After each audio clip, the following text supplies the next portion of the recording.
Good morning વિદ્યાર્થી મિત્રો, કેમ છો મિત્રો? બધા મજામાં? તો બધા મજામાં છો મિત્રો? તો મિત્રો આપણે ચાલુ છું રાષ્ટ્રીય ફળ કેરી. આગળ લેક્ચરમાં શું શીખ્યા હતા?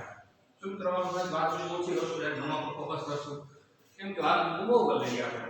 તો પહેલા આપણે રાષ્ટ્રીય ફળ કેરી વસ્તુનું ચેપ્ટર છે, એમાં આગળ શીખ્યા હતા કે ભાઈ 12 રૂપિયા હોય અથવા 12 કેરી હોય, ઘરમાં 5 કિલો કેરી ખવાતી હોય તો અઠવાડિયામાં એક હોય, મહિનામાં એક હોય.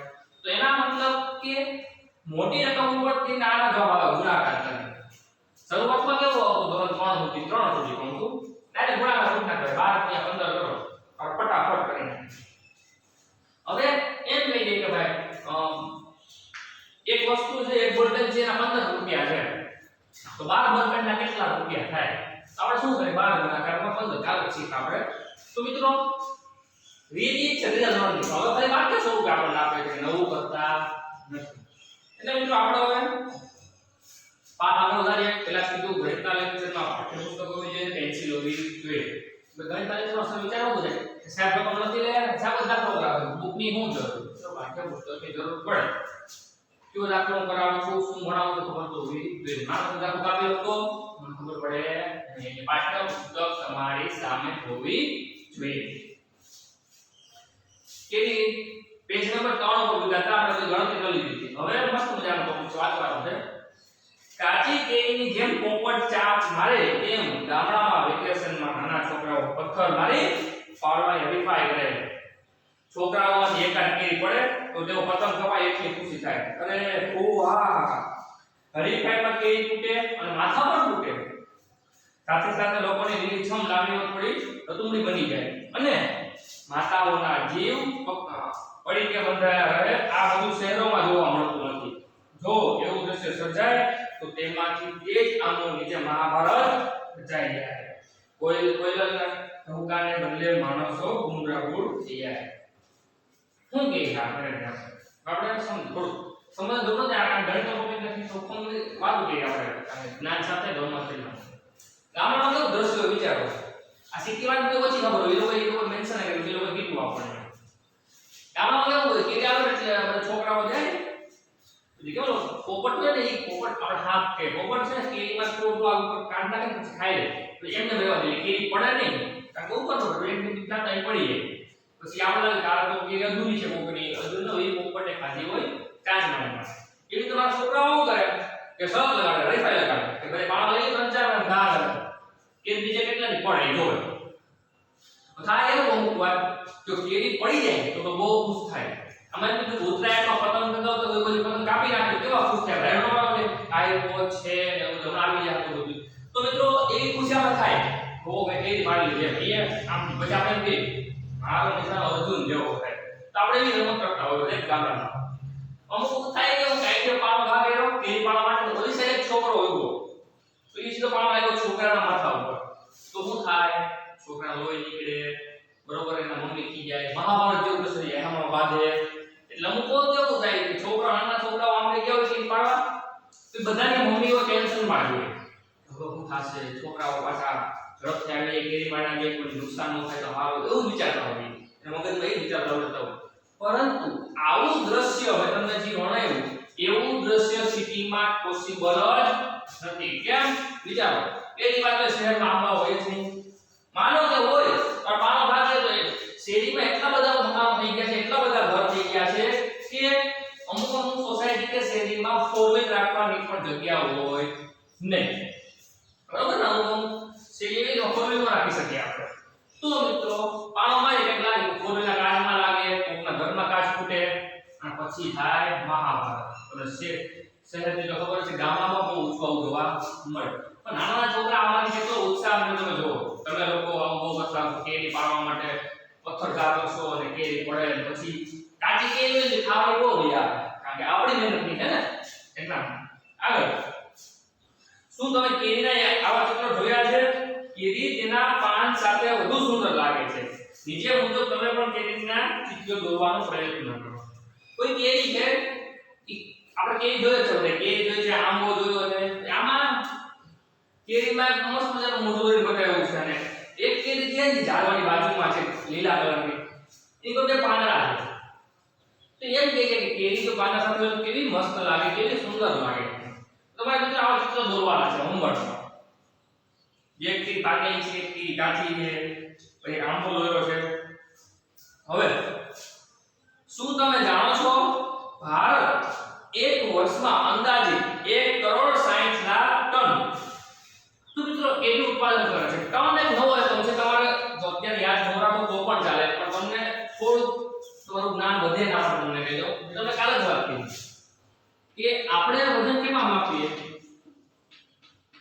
કિગ્રા. આપણે સમજી ગયા આપણે વજન કિગ્રા માપવાના છે. 5 કિલો કેરી, મારું વજન 60 કિલો છે, કિલો એટલે કિલોગ્રામ. એટલે હું એમ કહે કે ભાઈ 20 કિલો ઘઉં મારે ઘરે કા પપ્પા લઈ આવ્યા તો બધું કિલો વજન છે. પછી એમ નાનો એકમ છે ગ્રામ. તો કે ગ્રામ ક્યાં કરવાનો? અમારો કે એમ કીધું કે મેં મને આવ્યા ખાલી બે. હવે તમારે ઘરે મહેમાન આવ્યા બટેકા હતા. મારો ખાલી બે બટેકા ખાઈતા. તો હું લેવા બોલે શું કહે છે કે 500 ગ્રામ બટેકા લઈ અથવા તો અડધો કિલો એટલે કિલાનો અડધો ભાગ. તો ઈ ગ્રામ છે, વજનનો એકમ પકડો નાનો એકમ છે. જેમ કે આ ફોન મારે વજનમાં કરવો હોય તો ગ્રામમાં આવે, કારણ કે વજન મારા કરતા ઓછો છે અને મારો વજન કિલોગ્રામમાં આવે. હવે વિચારો કે આનાથી પણ મોટો એકમ હોય, આનાથી પણ મોટો એકમ હોય, જેમ કે ટ્રક છે, ટ્રકમાં ઉપર વેચીને ભર્યું પછી વજન માપવા જાય તો કિલોગ્રામમાં કે ની ટનમાં કે કેવા કે ટનમાં. તો ટન એ વજનનો એકમ છે. બધા અલગ અલગ ટન ક્યારે વપરાય આ શબ્દ? કે વધુ વજન હોય ને ત્યારે વપરાય. આપણા વજનમાં ટન વાપરી શકીએ નહીં. પણ એક જો કાઉન્ટ કરે તો 1 ટન છે ને એટલે 1000 કિલોગ્રામ થાય. 1 ટન એટલે 1000 કિલોગ્રામ થાય. તો ભારત ઉત્પાદન કરી લે. વિચાર કરો કેટલું જોઈએ. ભારત વિશ્વમાં સૌથી મોટું કેરીનું ઉત્પાદક છે. ઉત્પાદક નવો શબ્દ આવ્યો. અમુકને ખબર છે, અમુકને ખ્યાલ નહીં હોય. ઉત્પાદક એટલે કે ઉત્પાદન કરે છે. ભારત વિશ્વમાં એવો દેશ છે પહેલો કે જે કેરીનું સૌથી વધારે ઉત્પાદન કરે છે. આપણને ખબર છે જૂનાગઢ પાસે કેટલી કેરીઓ થાય છે. જૂનાગઢ એટલે કે તાલાળા, જૂનાગઢ તાલાળા છે, ગીર છે, પછી વંથલી પાસે કેટલા આંબા છે, એ અનંત વલસાડ જિલ્લો છે, ઈ બધું કચ્છમાં પણ થોડી કેરી થાય છે અલગ પ્રકારની. બનાસકાંઠા, ગુજરાતમાં એવા કેટલા રાજ્યો છે, બધા રાજ્યોમાં કેરી થાય. પહેલા નંબર પર ભારત છે ઉત્પાદકમાં. ભારતમાં ઉત્તર પ્રદેશ સૌથી વધુ કેરી ઉત્પાદન કરતું રાજ્ય છે. ભારતમાં રાજ્ય છે કેટલા? 28 રાજ્યો ભારતમાં છે. પેલા 29 હતા, પણ છેલ્લા 2 વર્ષ 2019 માં એક રાજ્ય નીકળી ગયું એને કેન્દ્ર શાસિત પ્રદેશ બનાવ્યો જમ્મુ કાશ્મીર. તમને ખ્યાલ સાપા વાસ્તા હોય તો ખ્યાલ. તો 28 રાજ્ય છે. અલગ અલગ રાજ્ય એટલે શું મિત્રો? ગુજરાત એક રાજ્ય છે, પછી એની બાજુમાં મહારાષ્ટ્ર એક રાજ્ય છે જેમાં મુંબઈ આવેલું છે, પછી મધ્યપ્રદેશ છે, પંજાબ છે, બરોબર? અલગ અલગ પ્રકારના રાજસ્થાની છે, અલગ અલગ પ્રકારના રાજ્યો છે. રાજ્યની અંદર જિલ્લા હોય, જિલ્લાની અંદર તાલુકા હોય, તો આખું હોય શું? રાજ્ય. તો મિત્રો ઉત્તર પ્રદેશ છે એવું ભારતમાં પણ પહેલા નંબરનું ઉત્તર પ્રદેશ છે કે જેમાં કેરીનું વધારે ઉત્પાદન થાય છે. વિચારો, વિશ્વમાં પેલું કોણ? ભારત. ભારતમાં પેલું રાજ્ય કોણ? ઉત્તર પ્રદેશ. તેથી વધારે ઉત્પાદન કરે છે. તમે મોટામાં મોટી કેરી વિશે શું જાણો છો? આપણે વિચારે કે અમુક કેરી આવે ને આપણે ઘરે બોલીએ ને તો જે ભાઈ ને બાદ કે તારા કરતા મારી કેરી એવી મોટી ને તારી એવી છે, એટલે આપણે બધી એવી મોટી કેરી આપણે જોઈ હોય, બરોબર? આ મોબાઈલ જેવી કેરી આપણે જોઈ હોય. પરંતુ મિત્રો સૌથી મોટી કેરી 3.435 કિલોગ્રામની ફિલિપાઇન્સમાં રજૂ થઈ હતી. કે સૌથી મોટી કેરી હતી 3 કિલોની કેરી. વિચાર કરો 3 કિલોની કેરી એટલે કેવડી મોટી કેરી થાય. અને તેની લંબાઈ 30.48 સેન્ટીમીટર. હવે આ આપણને એકમ આવે છે સેન્ટીમીટર એટલે શું? તો જો લંબાઈ માપવી હોય તો એ સેન્ટીમીટરમાં માપવામાં આવે. સેન્ટીમીટર એ કિલોમીટરનો નાનો એકમ છે. કિલોમીટર અહીંયા કિલોગ્રામ હતું. જેમ કે જૂનાગઢ થી રાજકોટ કેટલું છે? તો આપણે કહીએ 100 કિલોમીટર. એવી રીતના કિલોમીટરનો નાનો એકમ છે સેન્ટીમીટર. જેમ કિલોગ્રામનો નાનો એકમ છે ગ્રામ, એવી રીતે કિલોમીટરનો એકમ છે નાનો સેન્ટીમીટર. 30 સેન્ટીમીટર. તો તમને કહી દઉં, તમારી પાસે જે સ્કેલ એટલે કે ફૂટપટ્ટી હોય છે મોટી, એટલે 1 થી 30 લખેલા હોય, એ મિત્રો 30 સેન્ટીમીટરની ફૂટપટ્ટી થાય. એ આરામથી એવડી ગણીએ.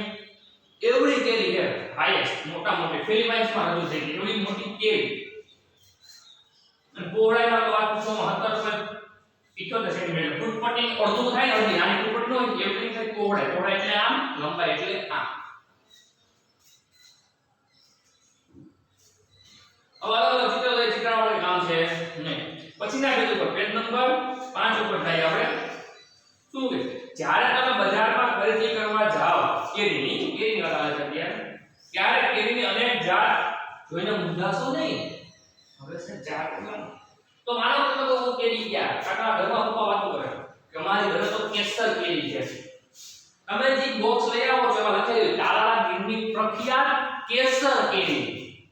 કેરીનો પ્રકાર કેરીના પણ પ્રકાર અલગ અલગ કેસર છે હાફૂસ છે અલગ અલગ પ્રકાર એને બધા કહેવાય બરોબર છે. એના પરથી આપણે સમજીએ અને નીચેની જાતની કેરીઓ માટે બજારમાં જાતે તપાસ કરજો અને તમને પસંદ પડે તેની ખરીદી કરો અને આનંદ માણો. તો અલગ અલગ કેરી સૌથી પહેલી છે હાફૂસ. એનું નામ છે હાફૂસ કેરી. બાજુમાં કેસર કેરી કે જે આપણે પ્રખ્યાત છે આપણે ખાય છે અને કેસર કેરી મિત્રો તમને જાણ કરું કે વિશ્વમાં પણ બહુ જ એની માંગ છે કે કેસર કેરી અમારે જોઈએ છે. તોતાપુરી કેરી, પછી લંગડો કેરીનું નામ છે લંગડો, પછી જે બદામ કેરી છે, પછી દશેરી કેરી છે. તો આમ પણ કેરીના અલગ અલગ પ્રકારના નામ છે. પછી નીચેનો આગળ આપણે તો રાખેલ કેરી છે જેનો આપણે શું શું કેરીમાં હોઈ શકે છે કિલોગ્રામ અને ગ્રામ બરોબર છે. પછી મહત્વનું કિલોમીટર નવો શબ્દ આવ્યો તમારા માટે હમણાં